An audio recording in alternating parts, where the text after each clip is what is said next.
चाहे संकट ने मुझे घेरा हो, चाहे चारों ओर अंधेरा हो, परिचित नहीं मेरा डगमग हो।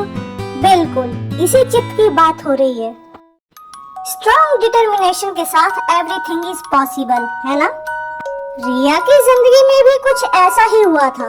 एक रात बिल्कुल अंधेरा था, सन्नाटा पसरा हुआ था, पर आकाश में तारे टिमटिमा रहे थे कि अचानक उसने देखा एक लालटेन कहीं से उड़ता हुआ जो जल रहा था, अपनी रोशनी से अंधकार को चीर रहा था। रिया खुशी के मारे बहुत जोर जोर से हंसने लगी और उस लालटेन के पीछे पीछे भागने लगी। उसकी हंसी से चमकते हुए फूलों के बगीचों के बीच में उसकी हंसी गूंजने लगी। लालटेन कभी झरनों के ऊपर से, कभी मंदिरों के ऊपर से, तो कभी बादलों के ऊपर तरह तरह की जो आकृतियां दिखाई दे रही थी उसको चीरते हुए आगे बढ़े जा रही थी और उसके पीछे पीछे रिया थी। तभी अचानक से बहुत ही भयानक काला अंधेरे का साया आया और लालटेन को अपनी ओर खींचने लगा।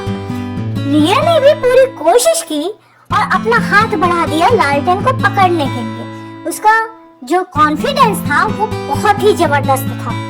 रिया की बार बार कोशिश करने के बाद वो लालटेन उसके हाथ में आ गया और रोशनी पूरी तरह से फट गया। चारों ओर सुनहरी रोशनी फैल गई और अंधकार मिट गया।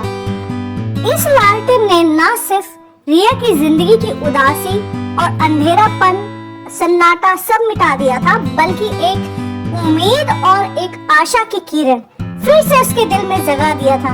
और ये सब हुआ उसके स्ट्रॉन्ग डिटर्मिनेशन की वजह से ही।